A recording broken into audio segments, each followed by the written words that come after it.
word here about Melania Trump, the Countess of Mar-a-Lago, who doesn't, in my opinion, get enough credit. I think Melania is a remarkable woman. And not just because she's a beautiful woman. Beautiful women are a dime a dozen. There are a lot of beautiful women in the world. Melania Trump is a remarkable woman. Was she always so? I don't know. But what I will say is that her experiences have molded her, have shaped her, and have made her into somebody who's quite interesting. And listen, I've spent a lot of time in Eastern Europe. And let me tell you something about Eastern European women. Eastern European women are some of the most beautiful. I mean, I've adopted one. My daughter, Sasha, is from Eastern Europe. And this is true of Sasha.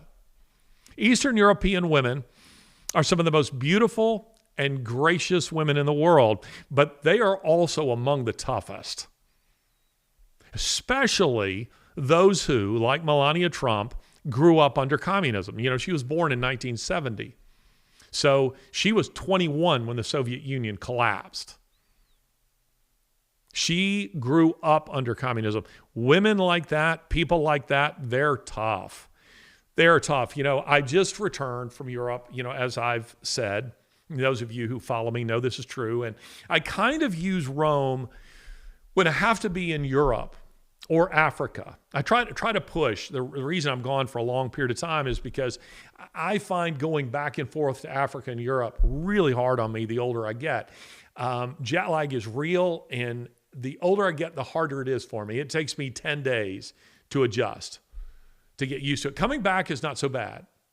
Coming back is not so bad because you're up early and you crash early, but you're awake during the meat of the day, you know, when you need to get things done.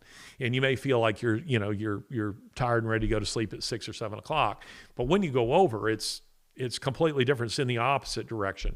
You want to be up at 3 a.m, you know, working, and everybody else is asleep. Anyway, so I try to push all of my engagements to January, February, or towards the end of the year. I try to push them all together, and then I make Rome my office effectively, because international airport, I can easily fly to London or Paris or Barcelona or Cairo or some other part of Africa or Eastern Europe.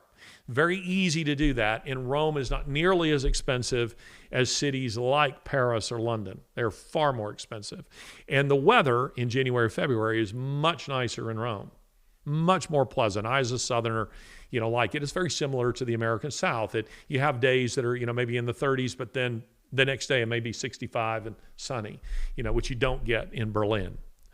So I've made a lot of friends there, and there's a restaurant in Rome where there are a lot of them, but there's one in particular where I like to write. You know, I will.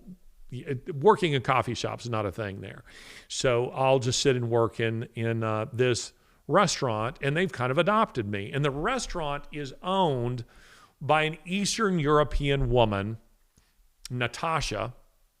And Natasha grew up under communism. And she is this. She's like Melania Trump, meaning she can be very gracious, very hospitable. She's an attractive woman. But she's also tough. And by way of illustration, when I first started going there, one day, one of her, she wasn't there that morning, but I'm there to have breakfast, and I haven't yet ordered. And a waiter comes over to me, and he brings me this, you know, this lovely glass of kind of like a smoothie of fruit juice. And I said, excuse me, I didn't order that. And he goes like this. He says, can you see that camera in the corner behind me? And I said, yeah, I can see it. He said, well, Natasha is at home, and she's watching that camera. And she just called and said, why hasn't he been served? Serve him. And I said, okay. And I almost never get a bill there. And I'm talking about, you know, I've eaten there, gosh, I don't know, 40, 50 times, 60 times, 80 times. I've eaten there a lot. And I almost never am given a bill. So one day I say to Natasha, I said, you know, Natasha, you're very sweet to me. She's smoking a cigarette. And she goes, "No, I am not sweet, but I like you." And then one day I'm talking to her about, the square and all the politics of this piazza where there are other restaurants. And she's talking about the mafia. And she's talking about how she's buying up, other properties. And she says, "When I first come here, they think I am an angelfish, but I am a shark." Whoa! Saying, sweet to you, but I'm not a sweet person. I think this is kind of a picture of Melania Trump. Melania Trump can be an angelfish, kind and gracious and generous. She was for her husband's first inauguration. Now look at this. This is Melania Trump at the first inauguration.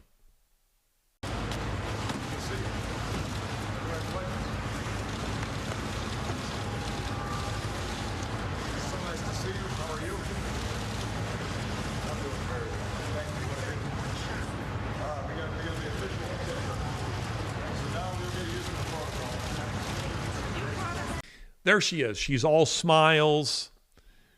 She even has brought a gift for Michelle Obama. But how about the second inauguration? You remember? She was a shark. Just look at her here. Look at her appearance here. I know there's been a lot of media about the hat and about the fashion that she exhibited on that day, but there's more to it than I think what most have had to say about this. The Countess of Mar-a-Lago, she came in 2016, like her husband, with a little bit of idealism and a little bit of naivete and thinking, gosh, I'm part of a unique fraternity here. We're all kind of rooting for each other, a brotherhood, a sisterhood, first ladies and their presidents. But this time she shows up and she's wearing that hat and she's given it almost the tilt of a Marine where, you can't see her eyes. Now, with almost anyone else, I would have said that it wasn't calculated. If Laura Bush had done this or Barbara Bush or even Hillary Clinton, Michelle Obama, I would have said it's not calculated. It's just what they're wearing. But with Melania Trump, it's different. And the reason I say that is because Melania Trump is a model, and she's been a model her whole life. She's not new to modeling. She understands the camera, she understands fashion, and she understands what both communicate in a moment. It was all carefully planned and orchestrated, not just to wear the hat, but the kind of hat and to give it that tilt, hiding her eyes. This was like Eastern European mafia. Compare it with her in 2016. She's now showing up, and this is a statement that she's making. The Countess of Mar-a-Lago is back, and we're going to F you up. Pardon me. You people have made a mistake. We are back. I would not want to cross. I don't as a rule want to cross anybody, but I definitely wouldn't want to cross an Eastern European woman. Those women will want to rip your heart out and eat it. That's what, you make those women mad, you could find yourself in a pretty rough situation. This was all calculated on her part. And it is because, this is why I say I don't think she gets enough credit. Melania Trump, there's been a lot made the first term. There were a lot of things written about that she really isn't on board and supportive of her husband. And you don't see too much of that these days because she clearly is. And I've even seen some, trying to suggest she doesn't love her husband. Does her heart flutter when Donald Trump walks into the room? I don't know. Is she madly in love with Donald Trump? I don't know that either. But I will promise you this much is true. She respects Donald Trump. She does. She respects her husband. And her showing up the way she did, it's a statement. You tried to destroy my husband. You tried to destroy my family. And you better watch out. Because it's not just him that you have to worry about now. It's me. You know, in my experience in life, and I think this is true for most people, it is easier to forgive a wrong that is done to us personally than it is a wrong that is done to someone we love. Things that have been done to me personally, as a public figure, my wife takes much more personally than I do. She takes much, and I want to be clear, my wife is, her heritage is Eastern European. I hadn't thought about this. But my wife is a very gracious woman, a very forgiving woman. There just isn't a mean bone in her body. But those people who have done, things that are deep wrongs to me, I can move on from those much more easily than she can. And I promise you that's true here. It is absolutely true here. Watch this little video here with Creepy Joe. This has just recently emerged on social media. I don't think it's AI generated. There are some versions of it that I think are AI generated. That is, they've been doctored a little bit. This one isn't. Watch it.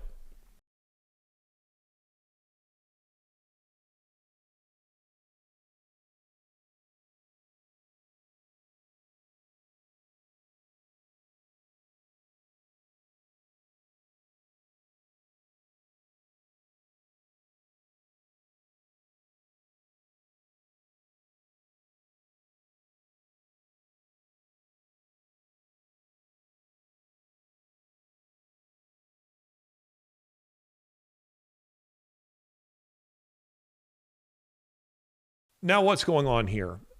We don't know. There are no hot mics. I'm not aware of any authentic accounts of what was taking place there. But the body language does tell us an awful lot. And you see Melania is standing there, again, the hat tilt. She's standing close to her husband. There's a little bit of space between her and Joe Biden and Jill Biden. And I want to be clear here. I'm 100% speculating.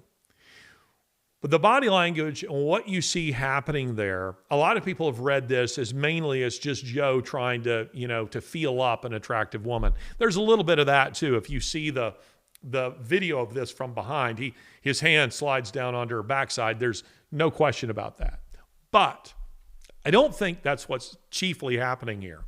I think Melania has communicated hostility and distance throughout all of this. She didn't show up with presents for Jill Biden. She didn't bring flowers, no big hugs, none of that stuff like in the first time. She gets out of the motorcade with the hat tilt, can't see her eyes, and she's communicating. Countess of Mar-a-Lago.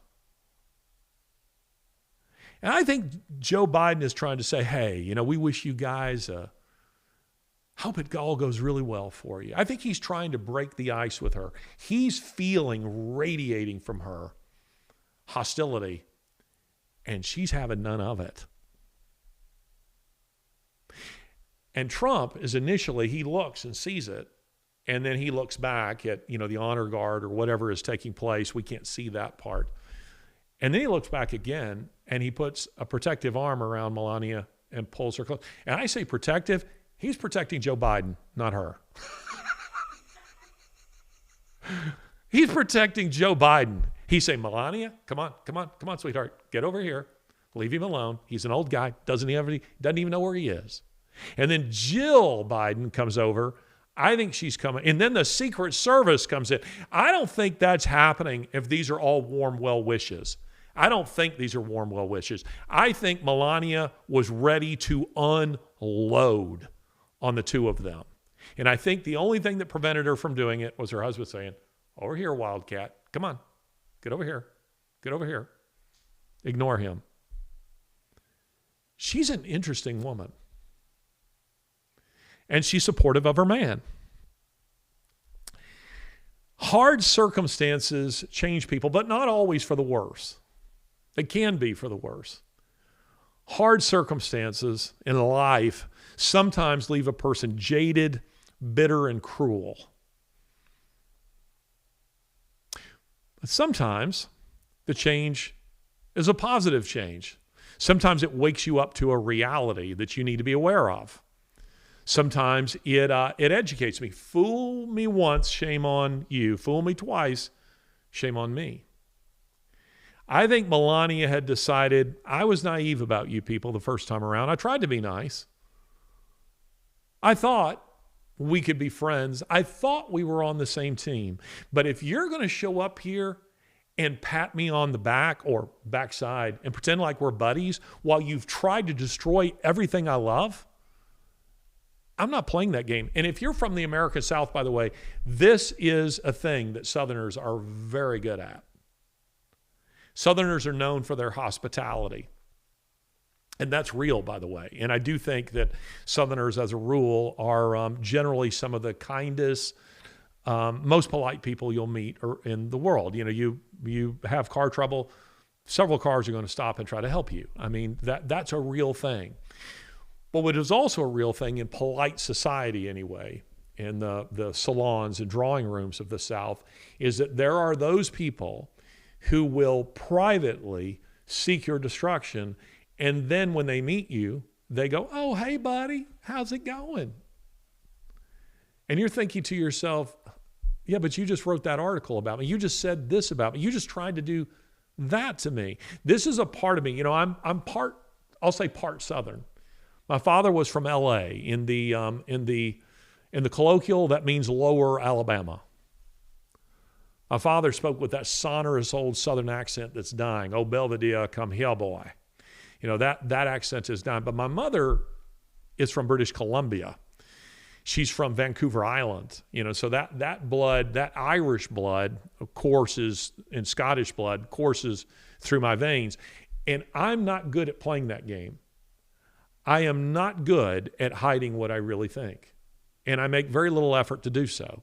By that, I don't mean that I just sort of blurt out everything that I'm thinking. You know, Scripture says the man who does that is a fool. But I don't pretend to like people that I don't like. I don't pretend to like people. How did I just say that? I might have said that backwards. But I don't pretend to like people whom I don't like. And I don't pretend to dislike someone if I really do like them. I'm pretty straightforward about the way that I feel. And an Eastern European woman like Melania Trump, promise you, that's her. That's what's going on there.